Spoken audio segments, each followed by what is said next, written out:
What's going on, guys? It's Jamil, the Arab Mamba here, and I don't want to be too loud because, as you can tell, I'm in a new location. I'm in my new dorm at the University of Illinois.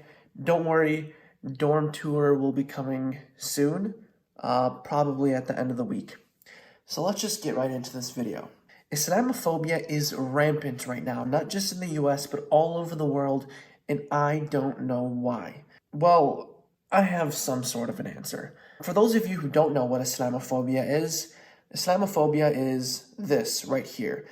It's just an irrational fear of Muslims for reasons that have no logical basis behind it because of their religion. Now, there are a lot of things to talk about when it comes to Islamophobia. You can literally teach an entire college course about Islamophobia, but I just want to focus on 3 specific issues that have occurred recently. Number 1, Netflix. Netflix just announced this movie called Cuties, which is, I don't know if it's a Netflix adaptation or it's simply taking the French film and putting it on Netflix. But either way, Netflix has posed this as a very pedophilic and Islamophobic movie that really has scared me. Number 1, it was pretty clear by their description of the movie that the movie was geared towards a pedophilic audience. Number 2, they also put in the description that there is a Muslim girl who tries to stray away from her family's traditions to try and pursue a twerking dance group. Keep in mind that this girl is 11 years old, so they're also extremely sexualizing her as well, while also putting down Islam. So when you see stuff like this, you think to yourself, why?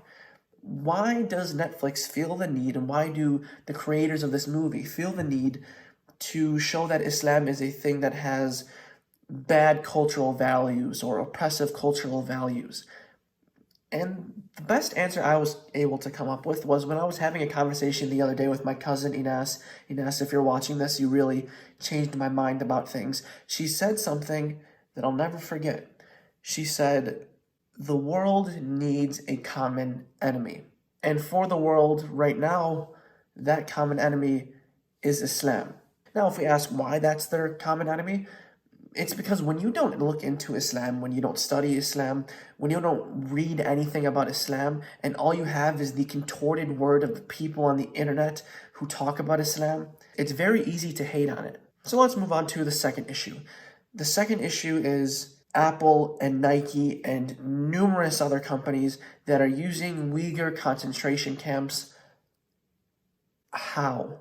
Nike is always very, very outspoken about social issues, in particular, more recently, the Black Lives Matter movement. So you'd think that a company who is quote-unquote as politically aware as Nike would be politically aware enough to know that the stuff they are making is literally being made by slaves. And last but not least, the ICE concentration camps, where prisoners are literally not being given a choice on what they can eat.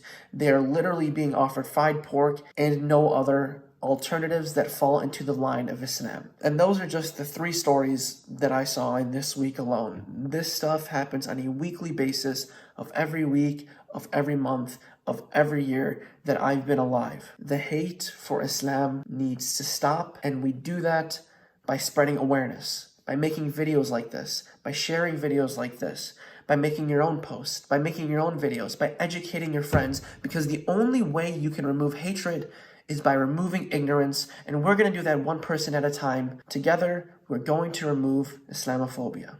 Thank you, guys. Peace out.